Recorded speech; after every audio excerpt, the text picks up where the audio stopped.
بارگاہ میں حاضر ہو اور تم کیا دعا کر رہے ہو. اور واقعاً اگر انسان کے اندر صلوات پڑھے محمد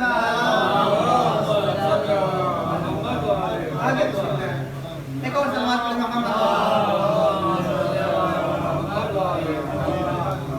کہ تم کس بارگاہ میں حاضر ہو اور تم کیا مانگ رہے ہو, تمہیں مانگنا کیا ہے, تمہیں خداوند عالم کی بارگاہ میں آ کر کے تمہیں سوال کیا کرنا ہے. اب یہ بتائیے کہ ہم زیادہ سے زیادہ سوال کیا کرتے ہیں؟ ہم مال دنیا کو طلب کر لیتے ہیں, ہم مال دنیا کو طلب کر لیتے ہیں, زیادہ سے زیادہ بہترین گھر کو طلب کر لیا, بہترین جاب کو طلب کر لیا, بہترین جو ہے ہم نے مکان کو طلب کر لیا. اس سے زیادہ ہم اور کچھ طلب نہیں کر پاتے. ہمیں معلوم ہے بہت زیادہ اگر ہم نے طلب کیا ہے تو ہم نے خداوند عالم کی بارگاہ میں مغفرت کو طلب کر لیا. لیکن امام معصوم یہ بتا رہے ہیں دیکھو تم کوئی معمولی چیز نہیں ہو بلکہ تم بہت زیادہ قیمتی ہو. اللہ نے تمہیں قیمتی بنا کر کے پیدا کیا ہے. یہ الگ بات ہے کہ تم غفلت کا شکار ہو گئے ہو, تم اپنی منزلت سے آگاہ نہیں ہو, غفلت میں پڑ گئے ہو. تمہیں معلوم نہیں ہے کہ خلاق کائنات نے تمہیں اشرف المخلوقات بنا کر کے پیدا کیا ہے. تمہاری ایک عظمت ہے, تمہارا ایک معیار ہے. اللہ نے تمہیں صاحب عزت بنا کر کے پیدا کیا ہے. اور یاد رکھیے گا یہ غفلت ایک ایسی بیماری ہے, غفلت ایک ایسی بیماری ہے کہ جس بیماری نے اچھے اچھے لوگوں کو جہنم تک پہنچا دیا ہے.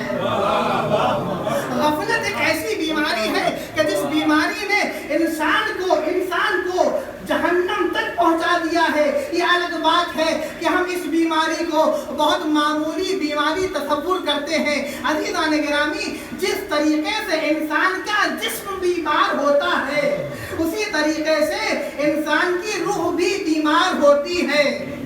جس طریقے سے انسان کا جسم بیمار ہوتا ہے اسی طریقے سے انسان کی روح بیمار ہوتی ہے. جب جسم بیمار ہوتا ہے علاج کرنے کے بعد جسم پھر ٹھیک ہو جاتا ہے, اسی طریقے سے روح بھی بیمار ہوتی ہے لیکن علاج کرنے کے بعد روح بھی ٹھیک ہو جاتی ہے. کبھی کبھی جسم ناقابل علاج مرض میں گرفتار ہو جاتا ہے لیکن اگر بہترین طبیب کا انتخاب کیا جائے, اسے منتخب کیا جائے تو بہترین علاج کے ذریعے سے وہ مرض ختم ہو جاتا ہے. اسی طریقے سے روح بیمار ہوتی ہے, کبھی کبھی ناقابل علاج مرض میں روح گرفتار ہو جاتی ہے لیکن اگر محمد و آل محمد کا سہارا لیا جائے تو انسان سدھر سکتا ہے, انسان کا اخلاق سدھر سکتا ہے, انسان کا کردار سدھر سکتا ہے. اور یہ کبھی تصور نہ کیجیے گا کہ انسان جسم کے اعتبار سے بڑا لہیم و شہیم ہے. ہو سکتا ہے کہ جسم کے اعتبار سے بڑا لہیم و شہیم ہو لیکن روح کے اعتبار سے بہت زیادہ کمزور ہو. لیکن ہو سکتا ہے کہ کوئی روح کے اعتبار سے بہت زیادہ ضعیف ہو لیکن جسم کے اعتبار سے کمزور ہو. عزیزان گرامی یاد رکھیے گا, ہو سکتا ہے کہ کوئی جسم کے اعتبار سے لہیم و شہیم ہو لیکن روح کے اعتبار سے کمزور ہو. لیکن یہ بھی ہو سکتا ہے کہ کوئی روح کے اعتبار سے بہت مضبوط ہو لیکن جسم کے اعتبار سے بہت زیادہ کمزور ہو. تاریخ میں اس کی مثالیں ہیں کہ جسم کے اعتبار سے بہت سے افراد تھے جو لہیم و شہیم تھے لیکن کسی میدان جہاد میں ٹکنے نہیں پائے.